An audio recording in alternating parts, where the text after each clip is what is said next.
అందరికీ నమస్కారం. Welcome to day 2 of social methodology 2.0 YouTube బడి టు సర్కార్ బడి సిరీస్కి స్వాగతం సుస్వాగతం. మరి ఈరోజు మనం చెప్పుకోబోయేటువంటి కాన్సెప్ట్ ఏంటయ్యా అంటే సాంఘిక శాస్త్రం యొక్క చరిత్ర, అభివృద్ధి, అదేవిధంగా సాంఘిక శాస్త్రం యొక్క స్వభావం, తర్వాత సాంఘిక శాస్త్రం యొక్క పరిధి, అదేవిధంగా సాంఘిక శాస్త్రం ఇతర సామాజిక శాస్త్రాల గురించి మనం కులంకషంగా డిస్కస్ చేసుకోబోతున్నాం. కావున మిత్రులందరూ మీ అందరూ కూడా ఏం చేస్తారంటే మీ 2024 డిఎడ్ బుక్స్లో పేజ్ నెంబర్ 5 నుంచి పేజ్ నెంబర్ 10 వరకు మనం డిస్కస్ చేసుకోబోతున్నాం. అదేవిధంగా 2018 బుక్లో ఈ బుక్లో అయితేనేమో పేజ్ నెంబర్ 8 నుంచి పేజ్ నెంబర్ 13 వరకు మనం డిస్కస్ చేసుకోబోతున్నాం. మరి లేట్ చేయకుండా మనం కాన్సెప్ట్స్ని డిస్కస్ చేసుకుందాం. Right, open your books all of you. ముందు 2024 బుక్స్ తీయండి. ఇంచుమించు రెండిట్లో మ్యాటర్ ఒకటే ఉంటుంది కాబట్టి రెండు కూడా కంపేర్ చేసుకుంటూ ఒకసారి చదువుకోండి. నేను రెండు కంపేర్ చేస్తా కూడా మీతో డిస్కస్ చేస్తూ ఉంటాను అన్నమాట. మరి ఈ సాంఘిక శాస్త్రం అనేటువంటి భావన మనకి 18-19వ శతాబ్దంలో మొదలైంది. సాంఘిక శాస్త్రం అనేటువంటి భావన 18-19వ శతాబ్దంలో మొదలైంది. మరి ఈ సాంఘిక శాస్త్రాన్ని మొట్టమొదటిసారిగా 1916వ సంవత్సరం అమెరికా సంయుక్త రాష్ట్రాల పాఠశాల విద్యలో ప్రారంభమైంది. అంటే ఈ సాంఘిక శాస్త్రాన్ని మనకి మొట్టమొదటిసారిగా ఎక్కడ స్టార్ట్ చేశారయ్యా అంటే అమెరికా సంయుక్త రాష్ట్రాల్లో దీనికి సాంఘిక శాస్త్రానికి బీజం పడినట్టుగా అర్థమవుతుంది. అక్కడ మొదలైందనమాట. మరి మన భారతదేశంలో 1937వ సంవత్సరంలో గాంధీజీ గారు ప్రవేశపెట్టినటువంటి ప్రతిపాదిక విద్యలో చర్చ ప్రారంభమైంది. ఆ తర్వాత మాధ్యమిక విద్యా కమిషన్ 1952-53, దీన్నే మనం secondary education commission of India అంటాం. 1952-53 మధ్యలో ఇది వచ్చింది. ఇదేం సూచించిందయ్యా అంటే మన దేశంలో ఈ సాంఘిక శాస్త్రానికి విద్యా ప్రణాళికలో ప్రత్యేక స్థానం కల్పించాలి అని చెప్పేసి మనకి చెప్పడం జరిగిందనమాట. మరి ఆ తర్వాత ఈ Kothari commission, Indian education commission 1964-66, Kothari commission 1964-66, ఇది విద్యార్థులకు పరిసరాలను పరిచయం చేస్తూ ఈ క్రింది సామర్థ్యాలను కూడా పెంపొందించాలని సూచించింది అనమాట. చాలా ఇంపార్టెంట్. కొఠారి కమిషన్ విద్యార్థులకు పరిసరాలను పరిచయం చేస్తూ ఈ కిందిటువంటి అంశాలని పెంపొందించాలని చెప్పడం జరిగిందనమాట. దాంట్లో మొదటిది ఏందయ్యా అంటే సమాజం పట్ల బాధ్యతను పెంపొందించాలి. అంటే ఈ కొఠారి కమిషన్ ఏం చెప్పిందయ్యా అంటే సమాజం పట్ల బాధ్యతను పెంపొందించాలని చెప్పింది. రెండోది సామాజిక అనుభవం అందించాలని చెప్పేసింది. సామాజిక అనుభవం అందించాలి. మూడోది విద్యార్థులకు సామాజిక ప్రమాణాలని తెలియచేయాలి. విద్యార్థులకు సామాజిక ప్రమాణాలని తెలియచేయాలి. సామాజిక విలువల్ని, సాంస్కృతిక నాగరికతను తెలియజేయాలి. సమాజంలో విలువల్ని, సాంస్కృతిక నాగరికతను తెలియజేయటం, విద్యార్థులకి మంచి పౌరులుగా తీర్చిదిద్దటం అనేది సాంఘిక శాస్త్రం యొక్క స్వభావంలో అతి ముఖ్యమైనది. మరి చెప్పినటువంటి 5 ముఖ్యమైన విషయాల్లో మొదటిది ఏంటయ్యా అంటే సమాజం పట్ల బాధ్యత. సామాజిక అనుభవం, విద్యార్థులను సామాజిక ప్రమాణాలను తెలియజేయాలి. విద్యార్థులకు సామాజిక ప్రమాణాలని తెలియచేయాలి. అదేవిధంగా విలువలను, సాంస్కృతిక నాగరికతను తెలియజేయాలి. సమాజంలో విలువలను, సాంస్కృతిక నాగరికతను తెలియజేయాలి. విద్యార్థులని మంచి పౌరులుగా తీర్చిదిద్దడం అనేది సాంఘిక శాస్త్రం యొక్క స్వభావం అని చెప్పేసి మనకి ఈ Kothari commission, Indian education commission 1964-66 మనకు తెలియజేయటం జరిగిందనమాట. మరి ఇది మనకి బ్రీఫ్గా సాంఘిక శాస్త్రం యొక్క ఇంట్రడక్షన్ అనుకున్నట్లయితే, మరి సాంఘిక శాస్త్రానికి సంబంధించి కొన్ని నిర్వచనాలని మనకి ఈ సాంఘిక శాస్త్రం కొన్ని నిర్వచనాలని మనకి కొంతమంది గొప్ప వ్యక్తులు ఇవ్వడం జరిగింది. ఆ వ్యక్తులు ఎవరో చూద్దాం. WB Wesley. మరి డబ్ల్యూబి వెస్లీ నిర్వచనం ప్రకారం బోధన ఆవశ్యకత చాలా చాలా ఇంపార్టెంట్. పేజ్ నెంబర్ 5లో ఉన్నాయి, 2024 బుక్లో ఒకసారి చూసుకోండి. బోధన ఆవశ్యకత కొరకు సామాజిక శాస్త్రాల నుండి ఎంపిక చేయబడిన విభాగమే సాంఘిక శాస్త్రం. బోధన ఆవశ్యకత కొరకు అంటే బోధించటానికి సామాజిక శాస్త్రాల నుంచి ఎంపిక చేయబడిన విభాగాలే సాంఘిక శాస్త్రం అని చెప్పిన వ్యక్తి ఎవరంటే డబ్ల్యూబి వెస్లీ. సింపుల్గా చెప్పాలంటే సామాజిక శాస్త్రాల నుంచి ఎంపిక చేయబడినదే అని చెప్పినటువంటి వ్యక్తి ఎవరంటే డబ్ల్యూబి వెస్లీ. సామాజిక శాస్త్రాల నుంచి ఎంపిక చేయబడిందే సాంఘిక శాస్త్రం అని చెప్పిన వ్యక్తి ఎవరంటే డబ్ల్యూబి వెస్లీ. మరి జేమ్స్ హైమింగ్స్ ఏం చెప్పాడయ్యా అంటే చరిత్ర, భౌగోళిక, సాంఘిక విషయాల మధ్య ఉన్న అంతర్ సంబంధాలను అధ్యయనం చేయడమే సాంఘిక శాస్త్రం చెప్పిన వ్యక్తి ఎవరంటే జేమ్స్ హైమింగ్స్. చాలా బాగా చెప్పాడు. చరిత్ర, భౌగోళిక, సాంఘిక విషయాల పట్ల అంతర్ సంబంధాలను అధ్యయనం చేయడమే సాంఘిక శాస్త్రం అని చెప్పినటువంటి వ్యక్తి ఎవరంటే జేమ్స్ హైమింగ్స్. ఏం చెప్పాడు? చరిత్ర, భౌగోళిక, సాంఘిక విషయాల మధ్య ఉన్న అంతర్ సంబంధ విషయాలను అధ్యయనం చేయడమే సాంఘిక శాస్త్రం అని చెప్పిన వ్యక్తి ఎవరంటే జేమ్స్ హైమింగ్స్. మరి తర్వాత జేవి మైకెల్స్ ఏం చెప్పాడంటే సాంఘిక శాస్త్రం మానవునికి అతనితో సంబంధం ఉన్న సాంఘిక భౌగోళిక పరిసరాలను అధ్యయనం చేయడమే. అంటే మానవుడికి అతనితో సంబంధం ఉన్నటువంటి సాంఘిక భౌగోళిక పరిసరాలను అధ్యయనం చేయడమే అని చెప్పిన వ్యక్తి ఎవరంటే జాన్ వి మైకెల్స్. అంటే మానవుడికి అతనితో సంబంధం ఉన్నటువంటి సాంఘిక భౌగోళిక పరిసరాలను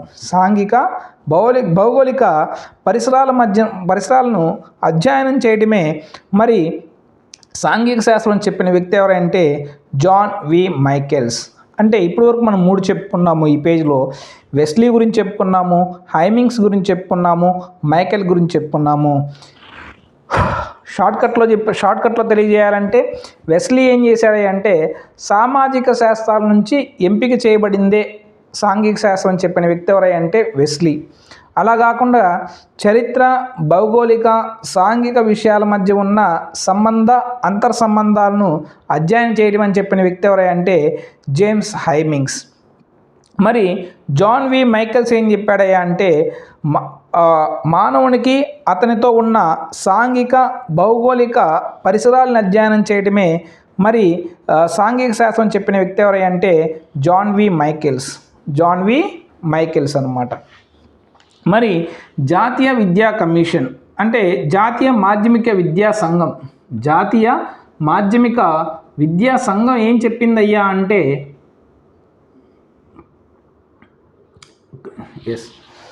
జాతీయ మాధ్యమిక విద్యా సంఘం ప్రకారం అంటే secondary education commission of India 1952-53 దీన్నే మనం మొదలియర్ కమిషన్ అంటాం. ఈ మొదలియర్ కమిషన్ ఏం చెప్పిందయ్యా అంటే జాతీయ విద్యలో సాంఘిక శాస్త్రం నూతనంగా ప్రవేశపెట్టబడినటువంటి అంశము. అంటే భారతీయ విద్యలో సాంఘిక శాస్త్రము నూతనంగా ప్రవేశపెట్టబడినటువంటి అంశమని చెప్పడం జరిగింది. ఇది వరలో విడివిడిగా బోధించబడిన వివిధ సామాజిక శాస్త్రాలను కలిపి ఒకే శాస్త్రంగా పరిగణించి బోధించడమే ఇందులో ముఖ్య ఉద్దేశం అని చెప్పడం జరిగింది. అంటే భారతీయ విద్యలో సాంఘిక శాస్త్రం అనేది నూతనంగా ప్రవేశపెట్టినటువంటి ఒక అంశం. దాంతోపాటు ఒక వరలో విడివిడిగా బోధించబడిన వివిధ సామాజిక శాస్త్రాలను కలిపి ఒకే శాస్త్రంగా పరిగణించడం. అంటే ఒక బ్రీఫ్ కేస్లో ఒక కబోర్డ్లో కానీ వివిధ వార్డ్రూమ్స్ ఉంటాయి కదా, అలా విడివిడి వార్డ్రూమ్స్ మొత్తం కలిపి ఒకే శాస్త్రంగా బోధించడమే దీంట్లో ఇమిడి ఉన్నటువంటి ముఖ్య ఉద్దేశం అని చెప్పినటువంటి కమిషన్ ఏంటంటే secondary education commission of India. మరి ఇలా secondary education commission, J B Wesley, James Hemings, John V Michaels వీళ్ళందరూ కూడా ఈ సాంఘిక శాస్త్రం గురించి మనకి డెఫినేషన్ ఇవ్వడం జరిగింది. అవి ఒకసారి మీరు చదువుకోండి. ఇది మనకి 2018 బుక్లో మనకి లేవన్నమాట. ఇది కేవలం 2024 బుక్లో మాత్రమే మనకి ఉండటం జరిగింది. మరి సాంఘిక శాస్త్రం యొక్క స్వభావాన్ని పరిశీలిద్దాం. మరి సాంఘిక శాస్త్రం యొక్క స్వభావం ఏంటి అంటే, అసలు సాంఘిక శాస్త్రం అంటే ఏంటి? సమాజ అవసరాల గురించి, సమాజ అభివృద్ధి గురించి చర్చిస్తుందన్నమాట. అంటే సమాజ అవసరాల గురించి, అదేవిధంగా సమాజ అభివృద్ధి గురించి చర్చిస్తూ ఉంటుంది. దీంట్లో ప్రతి మానవుణ్ణి మంచి పౌరుడుగా తీర్చిదిద్దడం అనేది దీని యొక్క ముఖ్య ఉద్దేశం. అదేవిధంగా సమాజంలో నివసించుటకు ఇతరులతో సంబంధాలను ఏ విధంగా పెంపొందించుకోవాలి, తన అవసరాలను ఏ విధంగా తీర్చుకోవాలి, సామాజిక అభివృద్ధికి ఏ విధంగా తోడ్పడాలి అనేది కూడా మనకి ఈ సాంఘిక శాస్త్రం అనేది నేర్పిస్తూ ఉంటుంది. మరి సాంఘిక శాస్త్రం ప్రధానంగా మానవుని గురించి అధ్యయనం చేస్తుంది.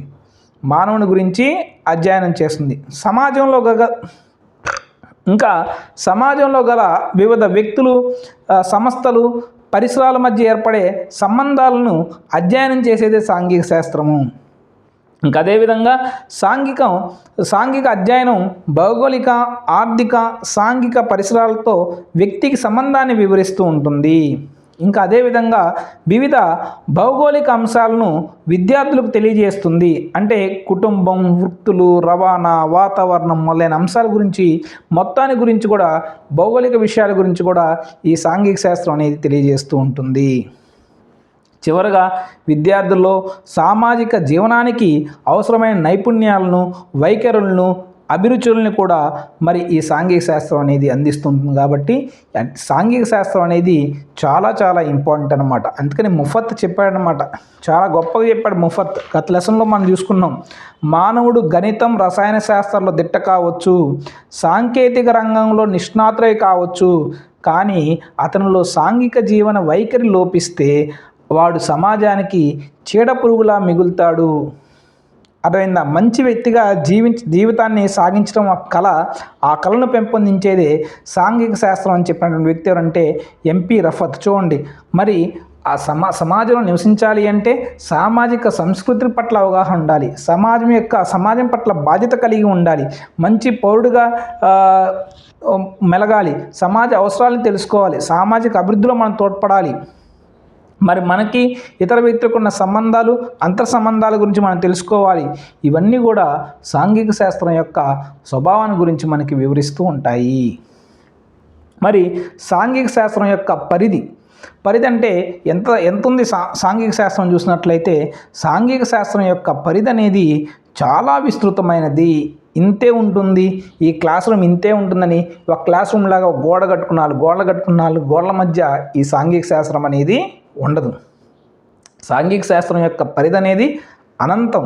అర్థమైందా? మరి విద్యార్థులు జ్ఞాన సముపార్జన కుటుంబం నుంచి మొదలయ్యి ఈ విశ్వజనీయమైన అంశాన్ని తెలుసుకుంటుంది. అంటే ముందు కుటుంబం నుంచి స్టార్ట్ అయ్యి యూనివర్సల్ లెవెల్ వరకు తెలుసుకుంటూ ఉంటుందన్నమాట. ఈ సాంఘిక శాస్త్రం తెలుసుకుంటూ ఉంటాము. దాంట్లో గృహం నుంచి మొదలవుతుంది. ఈ గృహం నుంచి మొదలైనటువంటిది తర్వాత అంటే మీకు 24 బుక్లో ఒకలాగా ఉంది, 18 బుక్లో ఒకలాగా ఉంది. సో వాడు రిఫరెన్స్ ఏది తీసుకుంటాడు అనేది మనకి వాడు ఆన్సర్ కీ బట్టి దాన్ని బట్టి అర్థమవుతుంది. బట్ రెండు తెలుసుకొని పెట్టుకోండి. మనకు దీంట్లో అయితే 1 2 3 4 5 6 7, దీంట్లో అయితే 1 2 3 4 5 6 7 8. అంటే మనకి ఈ సాంఘిక శాస్త్రం యొక్క పరిధి మీకు 2018 బుక్లో పేజ్ నెంబర్ 10లో 8 అంశాలు ఇచ్చారనమాట. ఎక్కడి నుంచి మొదలైందంటే కుటుంబము, ఇరుగు పొరుగు, గ్రామం, తాలూకా, జిల్లా, రాష్ట్రం, జాతీయం, అంతర్జాతీయం అనేయటం జరిగింది. మరి 2024 బుక్లో అయితే గృహం, గ్రామం, మండలం, జిల్లా, రాష్ట్రం, దేశం, ప్రపంచం అని 7 ఇచ్చాడు. అయితే ఇక్కడ ఇరుగు పొరుగు అంశాన్ని మాత్రం 2024 బుక్లో ఇవ్వలేదన్నమాట. 2018 బుక్లో మాత్రం ఇరుగు పొరుగు అని ఇచ్చాడు అనమాట. దాంతో దీంట్లోనే 18, దీంట్లోనేమో 8, దీంట్లోనేమో 7 అన్నమాట. కాబట్టి మీకు ఇచ్చిన అంశాలు మరి వాడు దేని ప్రామాణికంగా తీసుకుంటాడో అయితే మనకు తెలియదు. కాబట్టి మరి దీంట్లో నుంచి కూడా గతంలో క్వశ్చన్ అడగడం జరిగిందనమాట. 4th లెవెల్ ఏంటి, 5th లెవెల్ ఏంటి, 7th లెవెల్ ఏంటి, 8th లెవెల్ ఏంటి అని చెప్పేసి పరిధిలో మనకు అడగడం జరిగింది. అది ఎప్పుడో పాత టెట్లో అడిగాడు, కానీ ప్రస్తుతం అయితే వీడి గురించి అడగలేదు. కాబట్టి జస్ట్ తెలుసుకొని పెట్టుకోండి. మీకు ఆ ఆర్డర్లో అరేంజ్ చేయండి అన్నప్పుడు మాత్రం దీనికి సంబంధించిన ఆన్సర్ మీరు కరెక్ట్గా చూస్ చేసుకోండి. గ్రామం నుంచి మొదలై, అంటే గృహం నుంచి మొదలై, గృహం, ఇరుగు పొరుగు, గ్రామం, తాలూకా, దాన్ని మండలం, జిల్లా, రాష్ట్రం, దేశం, ప్రపంచం, దాన్నే రాష్ట్రం, జాతీయం, అంతర్జాతీయం అన్నారనమాట. ఈ విధంగా మనకి మన యొక్క సాంఘిక శాస్త్రం యొక్క పరిధిని చెప్పడం జరిగింది. ఇంకా దీంతో పాటు సాంఘిక శాస్త్రానికి ఇతర శాస్త్రాలకు గల సంబంధాలు. మరి సాంఘిక శాస్త్రాలు ఇతర సామాజిక శాస్త్రాల గురించి చూసినట్లయితే ఈ సాంఘిక శాస్త్రంలో ఏమేమి ఉంటాయంటే భౌగోళిక శాస్త్రం, చరిత్ర, రాజనీతి శాస్త్రం, అర్థశాస్త్రం, మనోవైజ్ఞానిక శాస్త్రం, పరిసరాల విజ్ఞానం, సామాజిక శాస్త్రం, ఇవన్నీ కూడా మనకి ఈ సాంఘిక శాస్త్రం ఉన్నటువంటి భాగాలే. మరి ఈ సెకండరీ విద్యా కమిషన్ అంటే ఈ 1952-53 ఉన్నటువంటి మాధ్యమిక విద్యా కమిషన్ ఏం చెప్పిందయ్యా అంటే ప్రధానంగా వివిధ శాస్త్రాల్లోని ముఖ్యమైన విషయాలను విద్యార్థుల్లో సక్రమ జ్ఞాన సముపార్జన, ఉత్తమ సమాజ జీవనానికి, దేశభక్తిని పెంపొందించడానికి, అవసరమైన వైఖరులను, విలువలను పెంపొందించడానికి, జాతీయ వారసత్వంపై, వసుదైక కుటుంబం పైన సద్భావంతో కలిగి ఉండటానికి ఈ సాంఘిక శాస్త్రం అనేది ఉపయోగపడుతుంది. ఈ సాంఘిక శాస్త్రం అనేది ముఖ్యంగా విద్యార్థుల్లో సక్రమ జ్ఞాన సముపార్జనకు, ఉత్తమ సమాజ జీవనానికి, దేశభక్తిని పెంపొందించడానికి, అవసరమైన వైఖరులు, విలువలు పెంపొందించడానికి, జాతీయ వారసత్వంపై, వసుదైక కుటుంబంపై సద్భావన కలిగి ఉండటానికి మనకి ఈ సాంఘిక శాస్త్రం ఉపయోగపడుతుందని చెప్పేసి మనకి ఈ మాధ్యమిక విద్యా కమిషన్ చెప్పడం జరిగింది. సెకండరీ విద్యా కమిషన్ చెప్పడం జరిగిందనమాట. మరి ఇప్పుడు సాంఘిక శాస్త్రానికి మరి వివిధ శాస్త్రాలకు మధ్య ఉండేటువంటి ఆ సంబంధాలు ఏమేమి ఉన్నాయి, సాంఘిక శాస్త్రం వివిధ శాస్త్రాలు ఏమేమి ఉంటాయి, వాటి యొక్క పుట్టు పూర్వోత్తరాల గురించి మనం ఇప్పుడు తెలుసుకుందాం అన్నమాట. మరి సాంఘిక శాస్త్రం భూగోళ శాస్త్రానికి మధ్య ఉండేటువంటి ఆ సంబంధం ఏంటో చూద్దాం. మరి భూగోళ శాస్త్రాన్ని ఆంగ్లంలో జాగ్రఫీ అంటారు. భూగోళ శాస్త్రాన్ని ఆంగ్లంలో జాగ్రఫీ అంటారు. మీ 2018 బుక్లో 11 పేజ్లో ఉంది. దీంట్లో అయితేనేమో 7 పేజ్ నెంబర్ 2024లో 7లో ఉంది, చూసుకోండి. జాగ్రఫీ అంటారు. ఈ పదం జియోగ్రాఫియా అనేటువంటి 2 గ్రీక్ పదాల నుంచి వచ్చింది. జియో మరియు గ్రాఫియా అనేటువంటి 2 గ్రీక్ పదాల నుంచి వచ్చింది. జియో అనగా భూమి, గ్రాఫియా అంటే వర్ణన. జియోగ్రఫీ అంటే భూమి వర్ణించేటువంటి శాస్త్రము, భూమిని వర్ణించేటువంటి శాస్త్రాన్ని జియోగ్రాఫియా అంటారన్నమాట. ఓకేనా? మళ్ళీ ఇంకోసారి, భూగోళ శాస్త్రాన్ని ఆంగ్లంలో జాగ్రఫీ అంటారు. జియోగ్రాఫీ అనేవి 2 గ్రీక్ పదాల నుంచి వచ్చాయి. జియో అంటే భూమి, గ్రాఫీ అంటే వర్ణన. జియోగ్రాఫీ అంటే భూమి యొక్క వర్ణన అని అర్థం అన్నమాట. అంటే ఈ జాగ్రఫీలో మనం ఏం తెలుసుకుంటామయ్యా అంటే నదులు, అడవులు, పర్వతాలు, జంతు సంపద, వాతావరణము, సముద్రము, మైదానము, ఎడార్లు, ఇలా మానవుడు తన జీవన విధానానికి ఎలా ఉపయోగించుకున్నాడు, వాటిని ఎలా పరిరక్షించుకోవాలి, అర్థమైందా, తన అనువైన వృత్తులను ఏ విధంగా స్వీకరించాడు, వీటన్నిటి గురించి కూడా మనం ఈ భూగోళ శాస్త్రంలో తెలుసుకుంటూ ఉంటాం అన్నమాట. మరి పౌరశాస్త్రము, మరి విద్యార్థి శక్తివంతమైన మంచి ప్రజాస్వామ్య పౌరుడిగా తీర్చిదిద్దడానికి తను తీర్చిదిద్దుకోవడానికి అవసరమైనటువంటి జ్ఞానాన్ని మనకి ఈ ఈ పౌరశాస్త్రం మనకి అందిస్తూ ఉంటుందన్నమాట. మరి ఈ పౌరశాస్త్రం సివిక్స్ అనే పదం సివిటాస్ అనేటువంటి లాటిన్ పదం నుంచి వచ్చింది. చాలా చాలా ఇంపార్టెంట్. సివిక్స్ అనే పదము సివిటాస్ అనేటువంటి లాటిన్ పదం నుంచి ఉద్భవించింది. సివిటాస్ అంటే పురం లేదా నగరం అని మీనింగ్. సివిటాస్ అంటే పురం లేదా నగరం అనే అర్థము. పౌరశాస్త్రం ప్రభుత్వం దాని కార్యకలాపాలతో పాటు సాంఘిక ఆర్థిక స్వభావాలు కలిగిన కుల, జాతి, వివాహ, కుటుంబ మొదలైన వ్యవస్థల యొక్క స్వభావం గురించి తెలియజేస్తూ ఉంటుంది. దీని యొక్క ప్రధాన ఉద్దేశం ఏంటంటే విద్యార్థుల్ని ఉత్తమ పౌరులాగా తీర్చిదిద్దడము. విద్యార్థుల్ని ఉత్తమ పౌరులాగా తయారు చేయటమే దీని యొక్క ముఖ్య ఉద్దేశం అన్నమాట. ఇది సివిక్స్, సివిటాస్ అనేటువంటి లాటిన్ పదము. మరి సివిటాస్ అంటే పురము లేదా నగరం అని అర్థం. మరి ఆ విషయాలను ఒకసారి మీరు చూసుకోండి.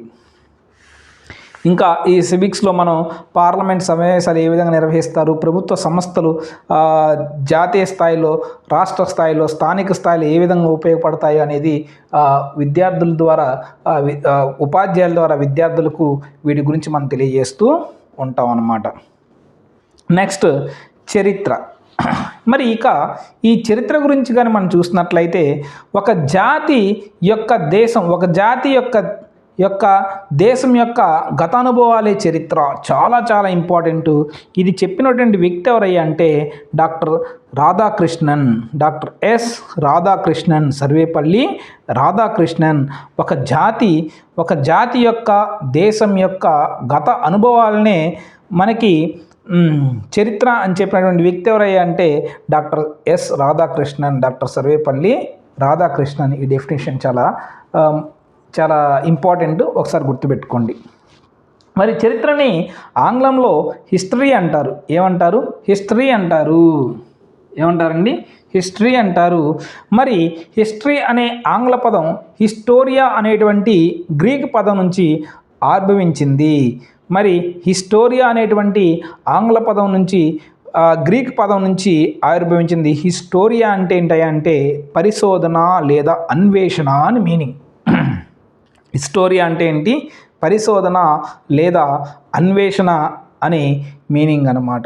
మరి చరిత్రకు మూల పురుషుడు ఎవరయ్యా అంటే హెరోడోటస్ చరిత్రకి మూల పురుషుడు. మరి చరిత్ర బోధన ద్వారా నాటి సామాజిక, ఆర్థిక, మత, సాంస్కృతిక విలువలకు వాటి యొక్క ప్రాధాన్యతను ఏ విధంగా ఉందో వాటిని మన ఈ చరిత్రలో ఇస్తూ ఉంటాము. గతంలో జరిగిన సంఘటనలు క్రమం కాకుండా గతించిన సమాజ ధర్మాన్ని, త్యాగాలను, సామాజిక అభివృద్ధిని దోహదపడిన సంఘటనల గురించి మనం ప్రాధాన్యత ఇస్తాము. అదేవిధంగా మానవ అభివృద్ధి, సమాజ మనుగడకు చరిత్రకు అనుభవాలు ఎంతో అవసరం. కాబట్టి మరి ఈ చరిత్ర సంబంధించిన అంశాలు మొత్తం కూడా ఇక్కడ తెలుసుకుంటూ ఉంటాం. దీంతోపాటు చరిత్ర, భూగోళం అనేవి నాణ్యానికి రెండు వైపులు లాంటివి. ఇది చాలా చాలా ఇంపార్టెంటు. చరిత్ర, భూగోళము ఒకే నాణ్యానికి ఉన్న రెండు వైపులుగా మనం అభివర్ణిస్తాము. ఒకే నాణ్యానికి రెండు వైపులుగా, ఒకటి చరిత్రగా, ఒకటి భూగోళంగా మనం ఈ రెండు శాస్త్రాలని అభివర్ణిస్తాము. చాలా చాలా ఇంపార్టెంటు. మరి ఆ తర్వాత సాంఘిక శాస్త్రము, అదేవిధంగా అర్థశాస్త్రము. సాంఘిక శాస్త్రము తర్వాత అర్థశాస్త్రము. ఈ సాంఘిక శాస్త్రము, అర్థశాస్త్రాల గురించి మనం తెలుసుకుందాం.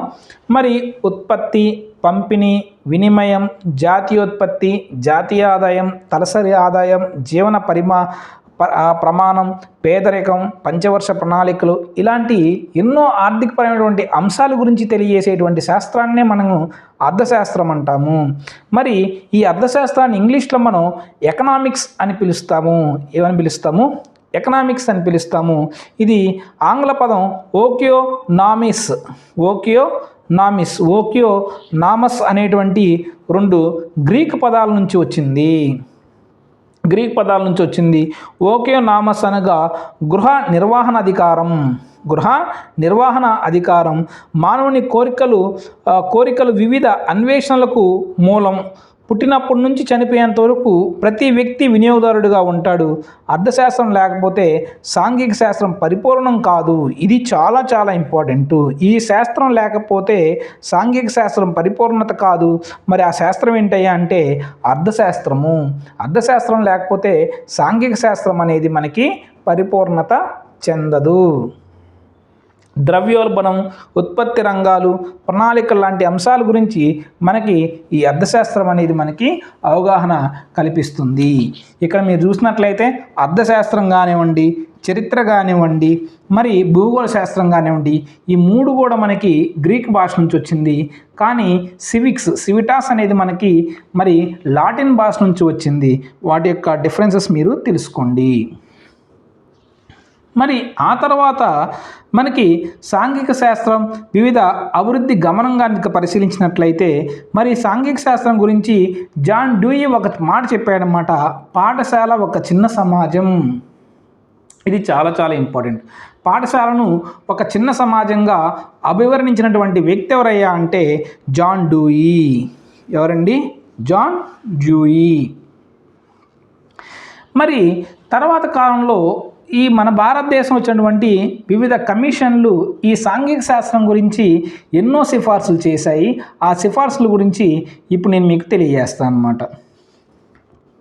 అవి తెలియజేసే ముందు మీకు సాంఘిక శాస్త్రము సమాజ శాస్త్రానికి మధ్య ఉండేటువంటి ఆ డిఫరెన్సెస్ ఏంటో తెలుసుకోండి. సమాజంలో సంఘాల ఏర్పాటు, ఇది పేజ్ నెంబర్ 13 అండి. పేజ్ నెంబర్ 13 2018 బుక్లో పేజ్ నెంబర్ 13 తీయండి. దాంట్లో ఉంది సమాజంలో సంఘాల ఏర్పాటు, వ్యవస్థీకరణ, అదేవిధంగా పరిమాణం గురించి చర్చిస్తుంది. సమాజంలో గల సమస్యలు, వాటి పరిష్కార మార్గాల్ని అన్వేషిస్తుంది. సమాజంలో గల దురాచారాలు, వాటి గురించి కారణాలు, నివారణ మార్గాల గురించి వివరించేది ఏంటయ్యా అంటే సామాజిక శాస్త్రము. సామాజిక శాస్త్రము సాంఘిక ఆర్థిక అభివృద్ధితో పాటు సమస్యలను కూడా తెలిపి మన ముందు ఉంచేది ఏంటయ్యా అంటే సమాజ శాస్త్రము. చాలా చాలా ఇంపార్టెంట్. సాంఘిక ఆర్థిక అభివృద్ధితో పాటు సమస్యలను గురించి కూడా తెలియజేసి మన ముందు ఉంచేది ఏంటయ్యా అంటే సామాజిక శాస్త్రం. అందుకని దీని గురించి గతంలో కూడా డిఎస్సిలో ఒక బిట్ అడిగాడు అనమాట. ఏంటి? సాంఘిక సమస్యలు పట్టణీకరణతో పాటు నేరాలు, మురికివాడలు, డ్రగ్స్ వాడకం, విచ్చలవిడి శృంగారం, హెచ్ఐవి మొదలైన అంశాల పట్ల అవగాహన కల్పించేది ఏంటయ్యా అంటే సమాజ శాస్త్రము. ఇది గతంలో మనకి డిఎస్సిలో అయినటువంటి ఒక ప్రశ్న అన్నమాట. అర్థమైందా? మరి గతంలో మనకి మొట్టమొదటిసారిగా సాంఘిక శాస్త్రం ఎక్కడ ప్రవేశపెట్టబడింది అది అడిగాడు. గాంధీజీ ప్రవేశపెట్టిన బేసిక్ విద్యా విధానం గురించి మనకు ప్రశ్న అడగడం జరిగింది. మరి విద్యా ప్రణాళికల్లో ఎవరు ప్రవేశపెట్టారని చెప్పి ఆ క్వశ్చన్ అడగడం జరిగింది. సెకండరీ విద్యా కమిషన్. పర్యావరణ విద్యగా ప్రవేశపెట్టింది ఎవరని అడిగింది? కొఠారి కమిషన్. మరి ఈ విధంగా మనకి మరి భౌగోళ శాస్త్రంలో జాగ్రఫీ ఏ 2 పదాల నుంచి వచ్చింది అంటే ఏ 2 పదాలు వాడిచిన లాంగ్వేజ్ ఏంటో అడగడం జరిగింది. సివిటాస్ యొక్క మీనింగ్ ఏంటో అడగడం జరిగింది ప్రీవియస్ లెసన్స్లో. ఎకనామిక్స్ యొక్క మీనింగ్ అడగడం జరిగింది. అదేవిధంగా హిస్టీరియా అనగా ఏంటి అని అడగడం జరిగింది. అదేవిధంగా డెఫినేషన్స్ సంబంధించి కొన్ని క్వశ్చన్స్ మనకి ప్రీవియస్గా అడగడం జరిగింది. W C Wesley, J B Hemings, James Hemings, John V Michaels, secondary విద్యా కమిషన్ ఇటువంటి ఏమేం చేసింది. మరి పాఠశాల ఒక చిన్న సమాజం అని ఎవరన్నారు? దాని గురించి మనకి క్వశ్చన్ అడగడం జరిగింది. ఒక జాతి యొక్క దేశం యొక్క గత అనుభవాలే చరిత్ర అని చెప్పి చరిత్ర యొక్క డెఫినేషన్ని మనకి ఎగ్జామ్లో అడగడం జరిగింది. కాబట్టి మనకి ఈ సోషల్ మెథడాలజీకి సంబంధించి ప్రతి పేజ్ కూడా చాలా చాలా ఇంపార్టెంట్. కాబట్టి నేను ఈ పేజెస్ మొత్తాన్ని కూడా ఈ మొత్తం సిలబస్ మొత్తాన్ని కూడా పేజ్ నెంబర్స్ వైడ్గా మీకు డివైడ్ చేసి మీకు రోజు క్లాస్ చెప్తున్నాను. ఆ క్లాస్ని మీకు ఎగ్జామ్ కూడా కండక్ట్ చేస్తున్నాను మన యాప్లో. కాబట్టి మీరు ఎవరైనా ఎగ్జామ్స్ ప్రాక్టీస్ చేసుకోవాలనుకున్న వాళ్ళు ఒకసారి ఎంఎస్ ట్యూటోరియల్ యాప్ని డౌన్లోడ్ చేసుకొని దాంట్లో 2 years వ్యాలిడిటీతో 400+ ఎగ్జామ్స్ కలిగినటువంటి మన యాప్లో ఇవ్వడం జరిగింది. అది ఒకసారి మీరు చూసుకోండి. ఓకేనా? క్లాసెస్కి చక్కగా యూట్యూబ్లో క్లాసెస్ మీకు లైవ్లో వస్తూ ఉన్నాయి. ఈ లైవ్లో క్లాసెస్ వినండి. మీ డిఎస్సి అయిపోయేంత వరకు నాకు వీలున్నప్పుడల్లా ఒక లైవ్ క్లాస్ చేసి నేను మీకు పోస్ట్ చేస్తూ ఉంటాను. అదేవిధంగా నాకు టైం కుదరినప్పుడు ప్రీలోడెడ్ వీడియో చేసి మీకు అప్లోడ్ చేస్తూ ఉంటాను అన్నమాట. ఇంకోటి యూట్యూబ్లో థర్డ్ క్లాస్ నుంచి 8th క్లాస్ వరకు ఇంగ్లీష్ వీడియోస్ని అప్లోడ్ చేస్తూ ఉన్నాను. ఎవరైనా ఇంగ్లీష్ గ్రామర్ సంబంధించిన విషయాలు చూసుకోవాలనుకుంటే దాంట్లో మీరు చూసుకోగలరు. మరి ఇప్పుడు కొన్ని సిఫార్సులు చూద్దాం. మరి ఈ స్వతంత్ర అనంతరం భారతదేశం యొక్క ప్రభుత్వం నియమించినటువంటి మాధ్యమిక విద్యా కమిషన్ మాత్రము సాంఘిక శాస్త్రాన్ని ఒక సబ్జెక్ట్గా గుర్తించడం జరిగింది. ఇది మనకి ఎగ్జామ్లో అడిగిన బిట్టు. సాంఘిక శాస్త్రాన్ని ఒక సబ్జెక్ట్గా గుర్తించినటువంటి కమిషన్ ఏంటంటే మాధ్యమిక విద్యా commission 1952-53. Very very very very important bit. సాంఘిక శాస్త్రాన్ని ఒక సబ్జెక్ట్గా గుర్తించినటువంటి కమిషన్ ఏంటంటే సెకండరీ విద్యా కమిషన్. మరి సాంఘిక శాస్త్రం గురించి కొఠారి కమిషన్ సూచించిన విషయాలు చూద్దాం. కొఠారి కమిషన్ అనగానే 64, 66 గుర్తు రావాలి. మరి ఈయన ఏం సిఫార్సు చేశాడా అంటే పరీక్షలు, సాంఘిక శాస్త్ర బోధన ఒక ప్రత్యేకమైన పరీక్షల్లో చేర్చాల్సిన ఒక సబ్జెక్ట్గా బోధించాలి. పరీక్షల్లో చేర్చాల్సిన ఒక సబ్జెక్ట్గా బోధించాలి. సబ్జెక్ట్గా గుర్తించింది సెకండరీ విద్యా కమిషన్. పరీక్షల్లో ఒక సబ్జెక్ట్గా గుర్తించాలని చెప్పింది మనకి కొఠారి కమిషన్. ఆ డిఫరెన్సెస్ మీరు బాగా గుర్తుపెట్టుకోండి. అదేవిధంగా ఈ సాంఘిక శాస్త్ర బోధన అనేది ఒక సమైక్య పద్ధతిలో అంటే సమాజానికి సంబంధించిన అన్ని సబ్జెక్టులను కలిపి బోధించాలని చెప్పారు. సమాజానికి సంబంధించిన అన్ని సబ్జెక్టులను కలిపి బోధించాలని చెప్పాడు. అదేవిధంగా ప్రాథమిక స్థాయిలో సమైక్య పద్ధతి పాటిస్తూ బోధించాలి. చాలా చాలా ఇంపార్టెంట్ ఇది. సాంఘిక శాస్త్రాన్ని పాఠశాల స్థాయిలో సమైక్య పద్ధతిలో బోధించాలని చెప్పినటువంటి సిఫార్సు చేసినటువంటి కమిటీ ఏంటి అంటే మరి కొఠారి కమిషన్. ఉన్నత పాఠశాలలో మాత్రము అంటే ప్రైమరీ ఎడ్యుకేషన్లో అంటే 3rd, 4th, 5thలో పర్యావరణ విద్యగా వీటిని మనం సమైక్యం చేసి బోధించాము. అలా కాకుండా మరి 6th క్లాస్ను చూసినట్లయితే 6th క్లాస్లో మనం చరిత్ర, భూగోళ శాస్త్రం వంటి మొదలైన సామాజిక శాస్త్రాలని ప్రత్యేకంగా బోధిస్తూ ఉంటాం అన్నమాట ఉన్నత స్థాయి పాఠశాలలో. మరి ఈ విషయాలు చెప్పింది ఎవరయ్యా అంటే కొఠారి కమిషన్. మరి ఈశ్వరీబాయి పటేల్ కమిటీ ఏం చెప్పింది? సాంఘిక శాస్త్రం విద్య నిజ జీవితానికి సంబంధించినదిగా ఉండాలి. చాలా చాలా ఇంపార్టెంట్. సాంఘిక శాస్త్రం విద్య అనేది నిజ జీవితానికి సంబంధించి ఉండాలి. మరి ఈశ్వరీబాయి పటేల్ కమిటీ 1977 ఇయర్స్ కూడా ఇంపార్టెంట్. మీకు ఇయర్స్ మీకు పిఐలో పనికి వస్తుంది. డిఎస్సి ప్రిపరేషన్ ఉన్నందనంగా ఈ పేర్లన్నీ కూడా మీకు ఎప్పుడు మైండ్లో నోట్లో ఆడుతూనే ఉండాలి, మైండ్లో గుర్తొస్తూనే ఉండాలన్నమాట. విద్యార్థి పాఠశాల కార్యక్రమాల ద్వారా పొందిన జ్ఞానం అతని దైనందిక పరిసరాలకు సంబంధించిందై ఉండాలి. ఏదైతే స్కూల్లో నేర్చుకున్న ప్రతి అంశం కూడా తన దైనందిక జీవితానికి సంబంధించిన విషయమై ఉండాలి. మరి విద్యార్థి జ్ఞానంతో తన జీవితాన్ని ఉన్నతంగా తీర్చిదిద్దుకునే విధంగా ఉండాలి. సాంఘిక శాస్త్రం బోధనలో అర్థశాస్త్రం తప్పనిసరిగా ప్రవేశపెట్టాలి. ఇది గత డిఎస్సిలో మనకు అడిగినటువంటి ప్రశ్న. సాంఘిక శాస్త్ర బోధనలో అర్థశాస్త్రాన్ని తప్పనిసరిగా బోధించాలని చెప్పినటువంటి కమిషన్ ఈశ్వరీబాయి పటేల్ కమిషన్. చాలా చాలా ఇంపార్టెంట్ బిట్. అంటే ప్రాథమిక స్థాయిలో సమైక్య చేసి బోధించాలని చెప్పిందేమో కొఠారి కమిషన్ అయితే, మరి ఈ అర్థశాస్త్రాన్ని ప్రత్యేకంగా ఎంఫసైజ్ చేసి అర్థశాస్త్రాన్ని బోధించాలని చెప్పిన కమిషన్ ఏంటంటే ఈశ్వరీబాయి పటేల్ కమిషన్. ఇది కూడా ఎగ్జామ్ అడిగినటువంటి ప్రశ్న. మరి సాంకేతిక, ఆర్థిక రంగాల్లో జరిగిన అభివృద్ధితో పాటు వివిధ సామాజిక శాస్త్రాల గురించి జ్ఞానం కూడా తప్పనిసరిగా ఉండాలని చెప్పింది కూడా ఈశ్వరీబాయి పటేల్ కమిషన్. అంటే నిజ జీవితంతో సంబంధం కలిగి ఉండాలి అనే అంశాలు ఏ వచ్చినా కానీ మనకి ఈశ్వరీబాయి పటేల్ కమిషన్, అది గుర్తుపెట్టుకోండి. మరి తర్వాత జాతీయ విద్యా విధానం 1986 ఏం చెప్పింది అంటే విద్యార్థులు సాంఘిక శాస్త్రాల పాత్ర గురించి తెలుసుకోవాలని చెప్పింది.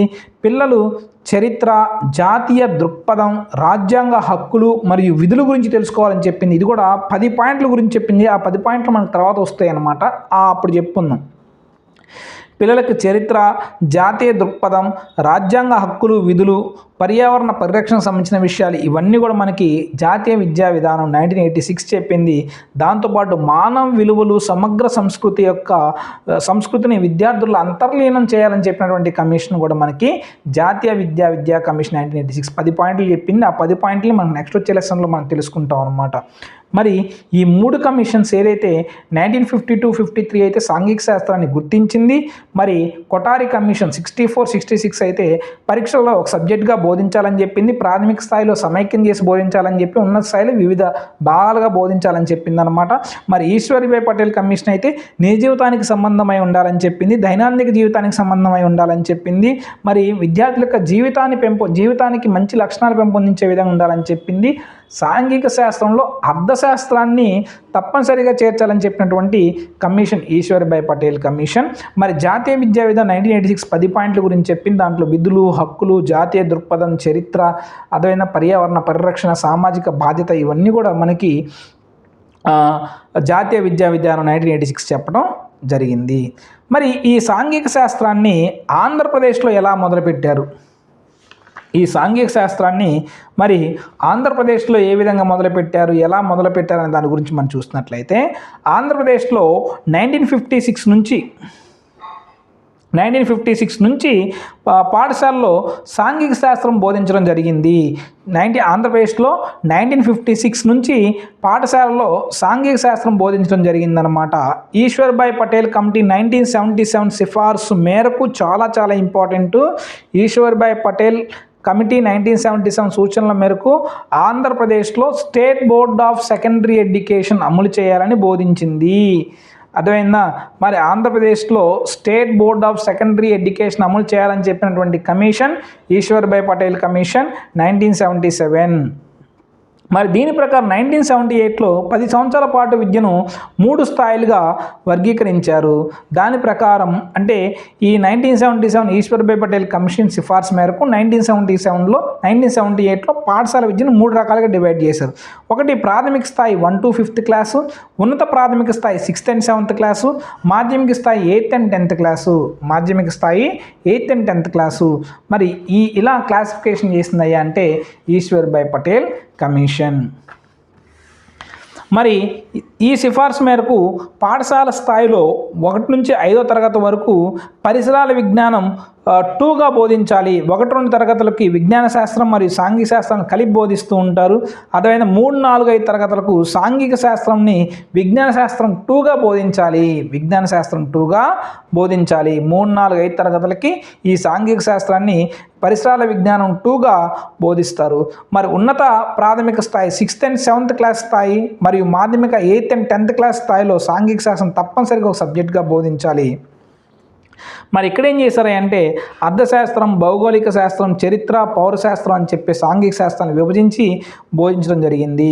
మరి కళాశాల స్థాయిలో మరి విశ్వవిద్యాలయ స్థాయిలో ఒక్కొక్క సబ్జెక్ట్ MA ఎకనామిక్స్ అని, MA BA అని ఎట్లా బోధిస్తూ ఉంటారు, వాళ్ళకి నచ్చింది సేకరిస్తుకుంటూ ఉంటారు. మరి ఆ తర్వాత అర్థశాస్త్రం ప్రపంచ ప్రఖ్యాత గావించిన నోబెల్ ప్రైజ్ ఇస్తారంటే సాంఘిక శాస్త్రం ప్రాధాన్యత ఎంతో తెలుసుకున్నాం. ఒకప్పుడు చూసినట్లయితే కేవలం సైన్స్లోనే మాత్రమే మరి నోబెల్ బహుమతులు ఇచ్చేవారు. అటువంటిది మరి అర్థశాస్త్రంలో కూడా మనకి నోబెల్ ప్రైజ్ను ప్రవేశపెట్టడం జరిగిందంటే మరి సాంఘిక శాస్త్రానికి మనకి అంత ఇంపార్టెన్స్ ఉన్నాయన్నమాట. మరి అదండి మరి సాంఘిక శాస్త్రానికి సంబంధించినటువంటి విషయాలు.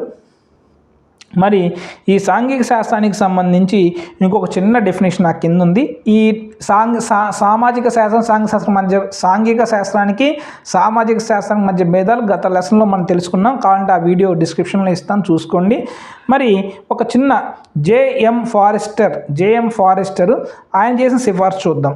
సాంఘిక శాస్త్రం అంటే సమాజం యొక్క అధ్యయనం, సంఘం రూపొందించినటువంటి విధానం, సంఘంలో విద్యార్థుల బాధ్యతాయుత ప్రవర్తన తెలియజేయడం దీని ముఖ్య లక్షణం.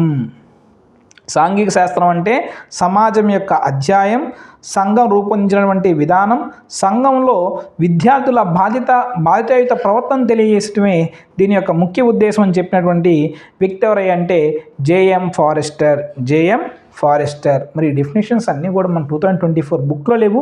బట్ ఇప్పుడు 2018 బుక్లో లేవు. 2024 బుక్లో చెప్పినటువంటి విషయాలు మొత్తం కూడా మనకి 2018 బుక్లో ఉన్నాయి. ఈ లెసన్ అంతా విన్న తర్వాత ఒకసారి 2 టెక్స్ట్ బుక్లను కూడా ఒకసారి చదివినట్లయితే మీకు వీటిలో నుంచి కనీసం ఒక 2 బిట్లు అయితే మీకు ఎగ్జామ్లో వస్తాయి. మనకి మొన్న జరిగినటువంటి మెగా డిఎస్సి 2025లో కూడా వీటిలో నుంచి మనకి ప్రశ్నలు అడగడం జరిగింది. కావున ఇది చాలా చాలా ఇంపార్టెంట్ టాపిక్. ఓకేనా, మనం ఇంకొకసారి మీరు కావాలంటే లెసన్ వినండి, లెసన్ విని ఒకసారి చదువుకోండి.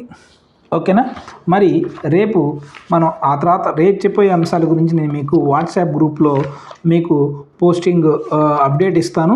మరి దీనికి సంబంధించిన ఎగ్జామ్ కూడా ఈ నైట్కి నేను మీకు అప్లోడ్ చేస్తాను. దాన్ని మీరు రేపు రాసుకుందరు. కానీ మరి నిరంతరం ఇలానే ఫాలో అవుతూ ఉండండి. 1-2 సార్లు వినండి. విజయం అనేది ఊరకే రాదు, కష్టపడితేనే వస్తుంది. కష్టానికి లక్ ఫ్యాక్టర్ కూడా ఉండాలి. కావున మీ అందరూ కూడా మీ ప్రయత్నం మీరు చేయండి. మీరు 100% మీ 100% మీకు ఇవ్వండి. దేవుడు మీకు ఇవ్వాల్సింది దేవుడు మీకు ఇస్తూ ఉంటాడనమాట. That is end of today's live class. మరి రేపు లైవ్ క్లాస్లో మళ్ళీ కలుద్దాం. నేను మీ మండే మాస్టర్ని. Thank you. నా కోసం ఒక చిన్న రిక్వెస్ట్ ఏంటంటే వీలైతే కొత్తగా హైప్ అనేటువంటి ఆప్షన్ కూడా మీకు డిస్క్రిప్షన్ పైన ఎనేబుల్ అవుతుంది. హైప్ అనే ఆప్షన్ ద్వారా మన వీడియోని హైప్ చేసినట్లయితే మీలాగా ఎంతోమంది ఆస్పిరెంట్స్కి చేరటానికి అవకాశం ఉంటుంది. సబ్స్క్రైబ్ చేయండి, లైక్ చేయండి. మీ ఫ్రెండ్స్ ఎవరైతే ప్రిపేర్ అవుతున్నారో వాళ్ళందరికీ కూడా ఈ వీడియోస్ని షేర్ చేసినట్లయితే వాళ్ళకు కూడా ఉపయోగపడుతూ ఉంటాయి అన్నమాట. మరి అదండి, మరి మీ మండే శ్రీనివాస్. మరి మన సోషల్ మెథడ్స్ 2.0 యూట్యూబ్ బడి టు సర్కారు బడి. ఓకేనా, థ్యాంక్ యూ, బాయ్ బాయ్.